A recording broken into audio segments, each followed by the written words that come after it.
preguntar sobre el tema de las estrategias de los actores en juego. Tú también lo planteabas y también se lo he escuchado a varios analistas, de que es Israel el que quiere forzar una guerra y quiere en el fondo forzar una guerra regional que involucre al eje de la resistencia, que involucre principalmente a Irán, ¿verdad? Y así involucrar a Estados Unidos. Y Estados Unidos no quiere ser llevado a esa guerra porque Estados Unidos tendría una prioridad en el eje del Pacífico para contener a China. Y por otro lado, se ha hablado de que este denominado eje de la resistencia lo que estaría apostando sería una guerra más bien de desgaste, que tiene, claro, en un primer frente tiene toda esta guerra de irregular o de guerrillas, donde estaría Hezbollah, donde también estaría Hamas en el caso de Palestina, pero que también involucra a otros actores, ¿verdad?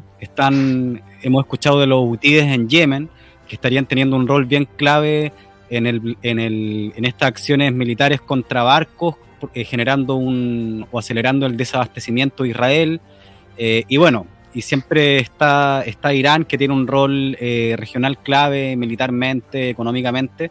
Entonces, eso te quería preguntar, ¿qué nos podías comentar sobre el eje de la resistencia?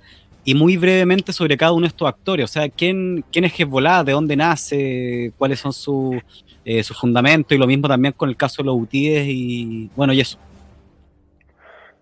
Bueno, sí, los grupos del eje de resistencia palestina solamente son 14. Entre ellos, el que tiene la hegemonía es Hamas, pero Hamas surgió no de un propósito religioso, volvemos a los procesos sociales, no se basan en las buenas o malas ideas de alguien, sino en cosas específicas.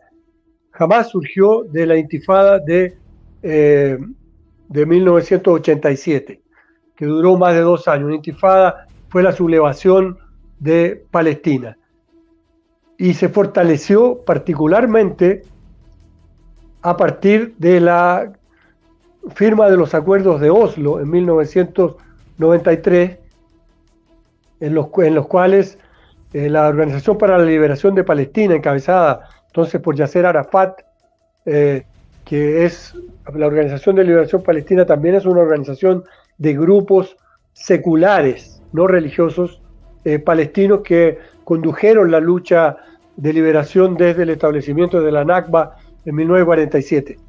En esos acuerdos de Oslo, la OLP renunció a la lucha armada a cambio de el establecimiento de una autoridad palestina en los territorios ocupados y la promesa del establecimiento de un Estado palestino en la margen oriental del río Jordán, como lo estipula el acuerdo original de Naciones Unidas del 47.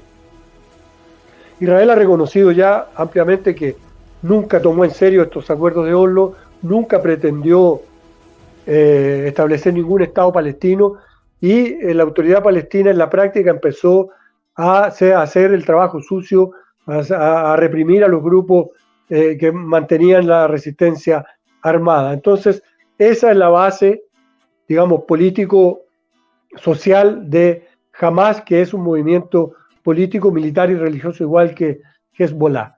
¿Y Hezbollah de dónde nace? De las invasiones israelíes al Líbano. Recordemos que Israel ha estado siempre invadiendo y atacando al Líbano. Han tenido 7 guerras desde 1947 hasta ahora. Incluso llegó a ocupar Beirut y al norte de Beirut.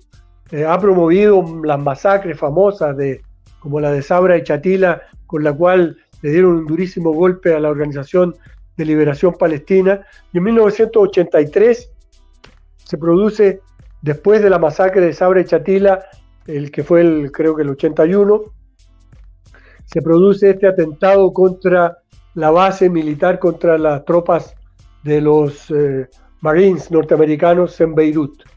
Murieron cerca de 350, y eso obligó a Estados Unidos a abandonar el Líbano, y ese es el nacimiento, digamos, de Hezbollah como organización de resistencia. ¿Cuál es la diferencia con los otros grupos palestinos? Que los otros eran seculares, por ejemplo, el Frente de Liberación, el Frente Popular de Liberación de Palestina, es un grupo marxista-leninista. Al-Fatah pretendía y pretende, la OLP siempre que lo quiso, un Estado multirreligioso, secular, llamado Palestina, con la participación de todos los habitantes de esa zona, parecido al Congreso Nacional Africano de Sudáfrica.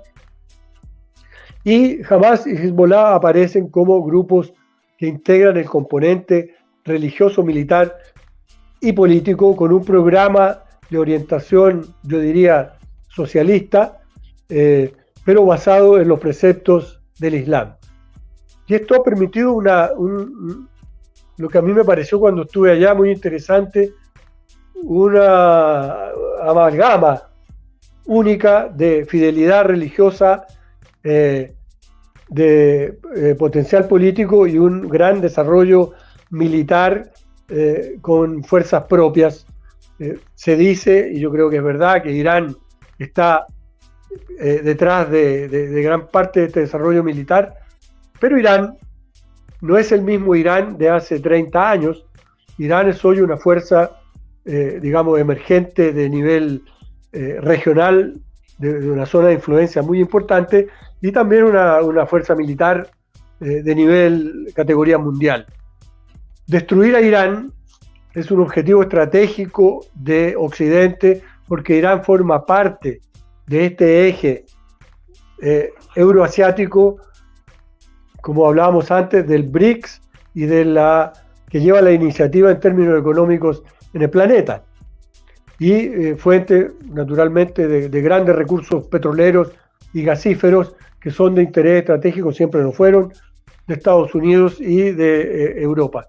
Por tanto, derrotar a Irán significaría dar un golpe equivalente al de destruir a Rusia, ganar a Arabia Saudita nuevamente al campo occidental y ir acorralando a China, que es el objetivo final de esta lucha por la hegemonía. Así que bueno, todos los grupos, todos estos que mencioné, incluido, por ejemplo, el Partido Comunista Libanés, incluido el Frente Popular de Liberación de Palestina, han reconocido la hegemonía del liderazgo de Hamas y de Hezbollah en la lucha anticolonial, por su capacidad militar y política y también por los recursos que tiene. No hay nada más en común entre ellos, probablemente, que terminar la ocupación colonial y establecer un Estado palestino que nadie pretende que sea un Estado religioso. Creo que Hamas y Hezbollah tampoco lo pretenden, pero pudiera darse si es que ese sería el objetivo. Y los hutíes forman parte del Yemen, que son la fuerza que ha resistido una coalición internacional encabezada por Arabia Saudita en una guerra que ha sumido en la miseria a gran parte del Yemen, ahí a la hambruna, con el total olvido de la famosa comunidad internacional que ha apoyado a Arabia Saudita, y que la paz se logró no por la mediación de Estados Unidos ni de la OTAN, sino precisamente por un acuerdo entre Irán y Arabia Saudita.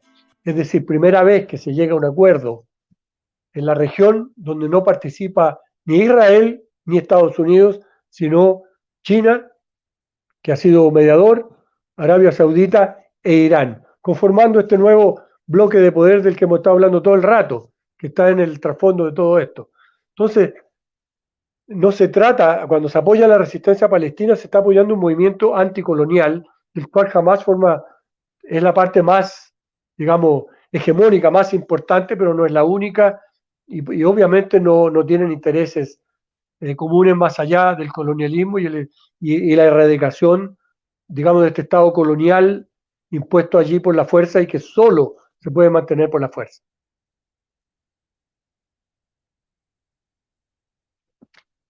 Oye,